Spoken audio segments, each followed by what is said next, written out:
Hello, welcome to Church Searcher. I'm in Langthrosdale in the Yorkshire Dales.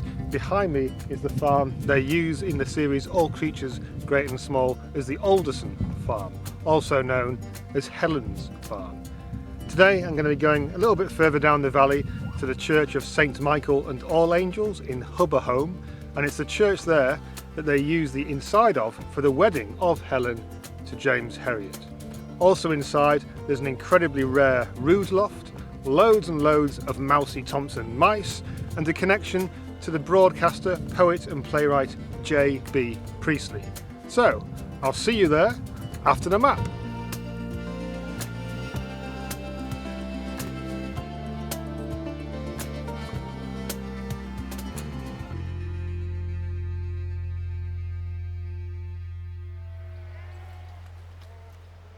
So this is the Church of St Michael and All Angels here in Hubberholme, and it's inside here that the wedding ceremony of James Herriot and his fiancée Helen was filmed for the TV series All Creatures Great and Small. Now the place name Hubberholme sounds a bit odd, but it derives from Hunberg's ham, or Hunberg's homestead or farmstead, and the church here is actually built on an ancient Anglo-Norse burial ground. It later became a forest chapel when this was a hunting forest, and then later during the Norman period the chapel here was granted by William de Percy in 1241 to the monks of Coverham Abbey, about 16 miles further south. The tower that you can see is the only original Norman part of the church, and the Lady Chapel at the far end is the site of the original chapel.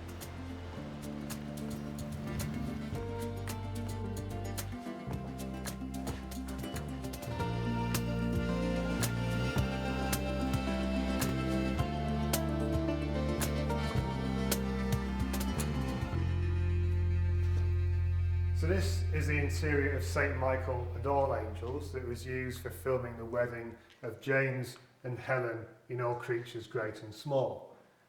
The interior was all decorated up with evergreen foliage on the candelabras here and on the font that you can see at the back. And the guests were all sat in these oak-hewn pews. You had James, Tristan and Siegfried all sat at the front here.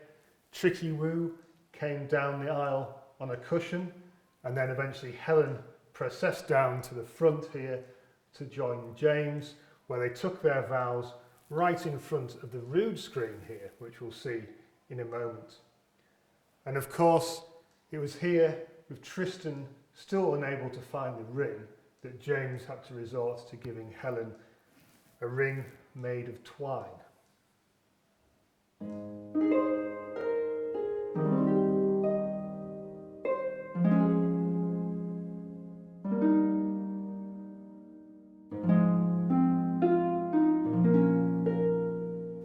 Now right in front of the spot where James and Helen took their vows is this rare Rood Loft. It's one of only two to survive in Yorkshire, and it survived the Elizabethan purges of the Reformation. Originally this was from Coverham Abbey, which is about 16 miles down the valley, and Coverham Abbey was one of the first abbeys to be shut down in 1536 during Henry VIII's dissolution of the monasteries. This would have been situated above a rood screen which separated the nave from the chancel and the high altar. But during the Reformation this was seen as a symbol of the barriers to the congregation participating in services, and were destroyed under Elizabeth I's instructions. So the word rood is the Old English Saxon word for cross, and the Rood Loft would have had a crucifix or a cross on top, and it's where musicians or choirs would have performed, standing on the balcony there in the abbey. It still has a lot of the original paintwork, and on the far side, facing the altar, you have some intricate carving on there.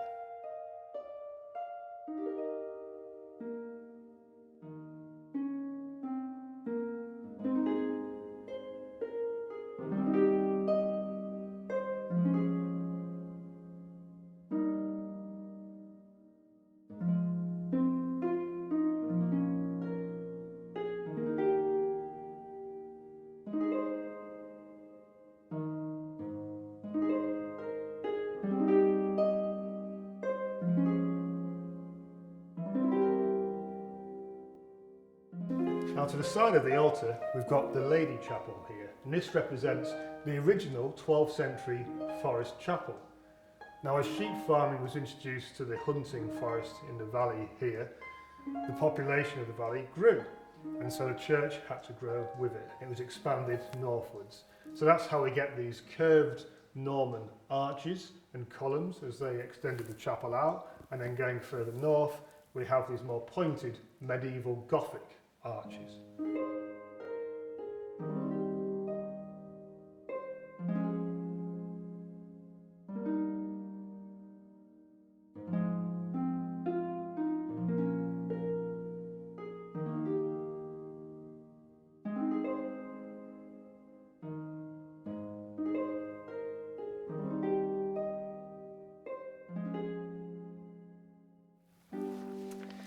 Now the pews, choir stalls and chairs in this church were all made by one Yorkshire craftsman, Robert Mousey Thompson.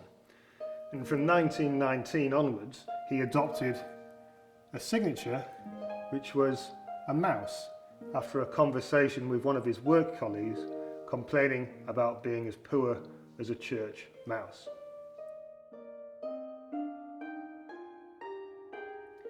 Born in 1876, he lived right the way through until 1955, and it was in the 1920s that he became part of the English arts and crafts revival, and he made all of these oak pews and furniture here in Hubberholme Church in the 1930s.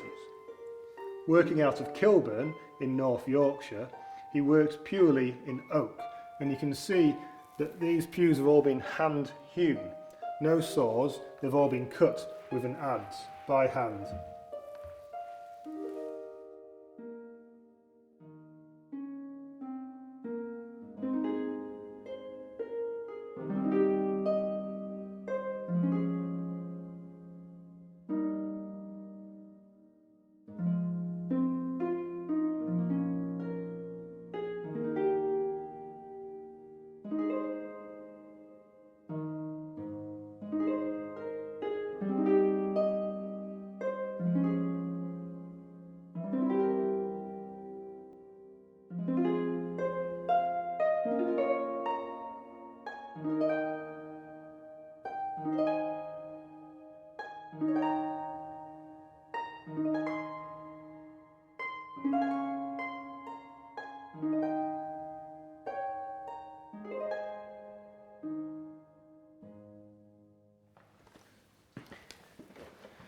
Now right at the back of the church there's a plaque to J.B. Priestley.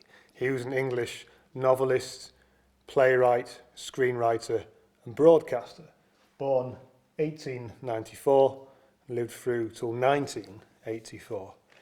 Now he became particularly well known during the 1940s for his morale boosting broadcasts during the Battle of Britain. He was a left-wing socialist and founded the Welfare Party and became instrumental in the founding of the welfare state just before the Labour landslide victory in 1945. He's best known perhaps for his play An Inspector Calls, which is a modern morality play and a staple of rep theatre. He used to consider Hubberholme one of the pleasantest and quietest places in the world. He used to come here on his writing retreats to the pub and to the church, and his ashes are scattered in the churchyard here.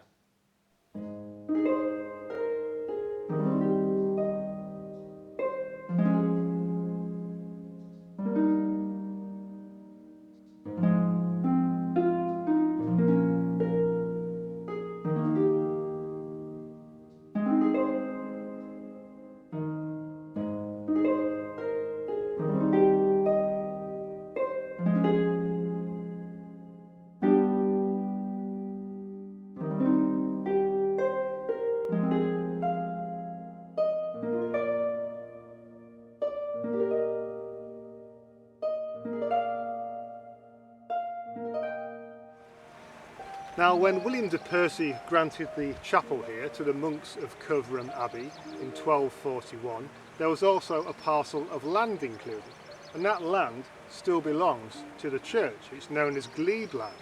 And so every year the farmers from this valley gather together in the George Inn behind me here, and they bid on that land for the right to graze their animals on it. By tradition, at the start of the auction, a candle is lit in the bar, and the auction lasts the length of time it takes for the candle to burn down. And so the farmer who has made the highest bid by the time the candle goes out is the one who wins the right to graze their animal.